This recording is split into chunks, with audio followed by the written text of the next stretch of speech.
Bonjour ou bonsoir, selon l'heure à laquelle vous nous regardez.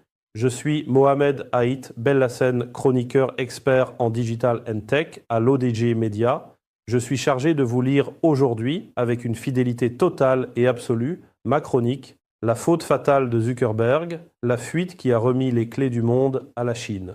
Nous plongeons au cœur d'un séisme technologique où une simple décision de diffusion redessine la carte mondiale du pouvoir. Nous sommes entrés dans une phase curieuse de l'histoire. La puissance n'est plus seulement une affaire de flotte, de base ou de pipeline. Elle se loge dans des lignes de code, des modèles mathématiques, des communautés de développeurs et dans une idée vieille comme l'imprimerie.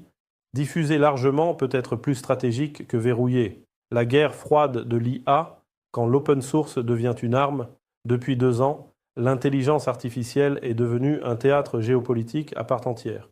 On l'a raconté comme une ruée vers l'or. Capitaux affluents, valorisation flambant neuve, promesse d'une révolution censée tout réécrire, l'économie, la guerre, l'éducation, la médecine, la diplomatie. Ce récit n'est pas faux, il est incomplet. Il néglige un détail qui, en histoire, fait souvent basculer les empires, la standardisation. Quand une technologie cesse d'être rare et devient une commodité, la rente s'évapore. Et les vainqueurs naturels ne sont pas toujours ceux qu'on attend. Le cœur du débat n'est pas qui a le meilleur modèle. Le cœur du débat, c'est qui impose les standards et capture les usages. Au XIXe siècle, la Grande-Bretagne n'a pas dominé parce qu'elle avait seulement de meilleurs métiers à tisser.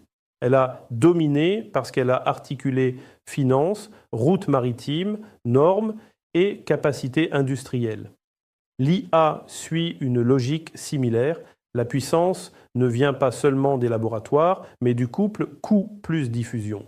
Une technologie qui se diffuse vite et bon marché redessine la carte des dépendances et donc des loyautés. L'irruption de modèles ouverts performants agit comme un dissolvant sur l'économie de l'IA fermée. Les géants américains ont construit un modèle de rente, des systèmes propriétaires coûteux à entraîner et à opérer, mais présentés comme inimitables, donc facturables.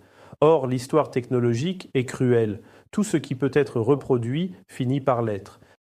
La Chine n'a pas besoin de gagner. Il lui suffit d'inonder le monde. La question prend une dimension géopolitique parce que la compétition sino-américaine a déjà été militarisée par la guerre des puces. En restreignant l'accès à certains composants, Washington a tenté de préserver un avantage décisif. Réaction classique d'une puissance dominante, contrôler l'amont. Mais l'histoire montre qu'un verrouillage trop visible pousse l'adversaire à déplacer le champ de bataille. Si l'accès au matériel est contraint, on peut compenser en logiciel, en efficacité, en diffusion mondiale. Ici, l'ouverture ou la mise à disposition large devient une stratégie. Elle fragilise les marges de l'adversaire et surtout, elle colonise les pratiques. Car une fois qu'un écosystème de développeurs, de start-up et d'entreprises construit ses produits sur une famille de modèles, ce n'est plus un simple choix technique, c'est une dépendance structurelle. Il ne faut pas pour autant enterrer le camp propriétaire. L'histoire des technologies stratégiques est rarement binaire. Les puissances installées gardent des atouts lourds.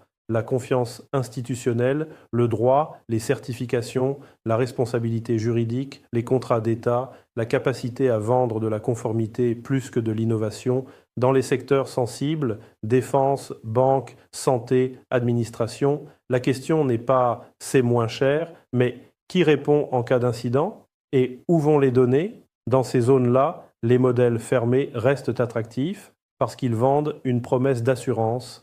Mais l'équation du marché global peut changer. Une IA devenue prise murale, comme l'électricité, ne valorise plus le producteur de courant, elle valorise celui qui fabrique les appareils, les services, l'expérience utilisateur. Le centre de gravité se déplace du modèle vers le produit, du laboratoire vers l'intégration. Le basculement est donc historique au sens fort. Il annonce la fin d'un monopole narratif occidental sur l'innovation de pointe et l'entrée dans une ère où la diffusion rapide, y compris par l'ouverture, devient un instrument de puissance. L'IA, en se banalisant, ressemble à une nouvelle matière première. Elle ne décide pas seule des vainqueurs, elle récompense ceux qui maîtrisent la logistique, la norme, l'écosystème et l'usage. Dans ce monde, le vrai risque n'est pas de perdre une course. C'est de se réveiller un matin en découvrant que l'infrastructure intellectuelle de la planète, outils, bibliothèques, standards, dépendances, s'est organisée sans vous. Et que la souveraineté, une fois encore, se mesure à ce que l'on contrôle, mais aussi à ce que l'on a laissé devenir standard. Je vous remercie d'avoir prêté l'oreille à cette réflexion. En tant qu'auteur de cette chronique et votre hôte aujourd'hui, j'ai tenu à vous en restituer chaque mot avec une fidélité absolue pour que l'idée originale vous parvienne dans toute son intégrité. C'est cet engagement entre authenticité du texte et passion du partage qui définit notre mission ici à l'ODJ Média. Je vous donne rendez-vous très bientôt pour une prochaine chronique où nous explorerons ensemble de nouveaux horizons. D'ici là, cultivez votre curiosité et restez connectés sur l'ODJ Média. À très vite.